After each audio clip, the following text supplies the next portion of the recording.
Alright, welcome to another lesson for strumming the ukulele. At this time, you want to go ahead and grab your music sheet, tune up your ukulele. Go ahead and pause the tutorial, grab your music sheet, and we'll get started in about a second. Okay, so you got your music sheet, you tuned up your ukulele, and you're ready to go. So let's talk about this before we get started. So this is in relationship to the previous lesson. Hopefully you did the previous lesson, which should be 3-4 times strumming for the ukulele. Now it's a good idea that you do this and the 3-4 time lesson back to back. It doesn't work as well if you kind of skip around and you come to this a lot later on. So that's what you want to do. Do these 2 lessons back to back. Now need to let you know that the 3-4 time strumming pattern isn't the exact strumming pattern that the Beatles do in their original version of the song Norwegian Wood, but the main point is that you want to get some extra time in practicing the 3-4 time strum, and this strum does work with the Norwegian Wood song. Okay, some other things I want to talk about is that you want to make sure you get comfortable with all the chords at the bottom of the page, okay, before you play. There's quite a few chords on there. You want to make sure you're comfortable and that you can play them relatively smoothly, because if not, this lesson's just going to be too challenging. Okay, let's talk about some of the chords first of all. Okay, you see it on there, there's a D chord. You see the fingering 1, 2, and 3. Okay, that's one way of playing it. I do want to let you know that when you see me playing it, I will be playing it 2, 3, and 4. Okay, 2, 3, and 4. So don't let me throw you off. Either way is fine. One version, 1, 2, and 3. Other version, my version is 2, 3, and 4. Either way is fine.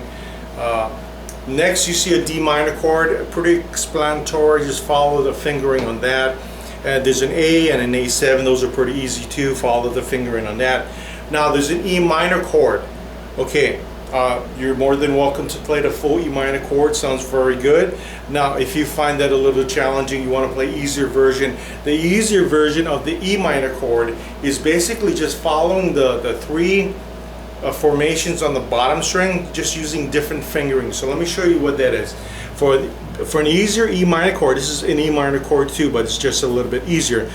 Fingering 1, 2, 3. Fingering once again. 1, 2, 3. And that's your basic E minor chord. Okay, you can play all 4 strings. Make sure that, once again, you can do all the chords smoothly before you play. The strumming pattern I'm going to be using is the 3-4 time strumming. 1, 1, 2, and 3, and okay, down, down, up, down, up. Okay. You need to review that lesson before you do this, or else it's going to be a little difficult. I'm going to be doing it slower than the original versions, so you can kind of keep up with the 3-4 time strumming pattern. Oh, by the way, some of the things I'm doing for the song is I'm doing some hammer-ons, which I talked about in the left hand technique of our course. So it should be reviewed to you. Hammer-ons with the D, and then the G, hammer-ons and pull-offs.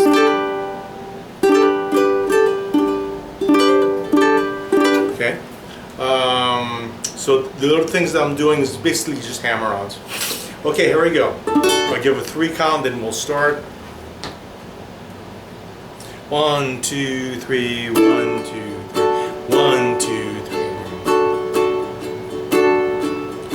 I once had a girl, or should I say, she once had me. She showed me her room, isn't it good, Norwegian wood. She asked me to stay and she told me to sit anywhere. So I looked around and I noticed there wasn't a chair.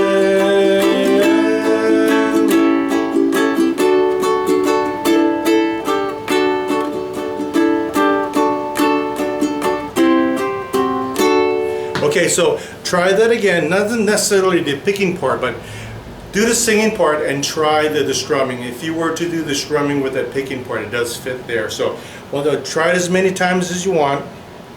Most important, if you found it difficult or a little challenging, you need to go back to the lesson for 3-4 times strumming. Okay, get that smoothly, come on back, make sure you can do your chords smoothly, and then try the song again. Okay, so when you're ready to do the next lesson, we shall see you then.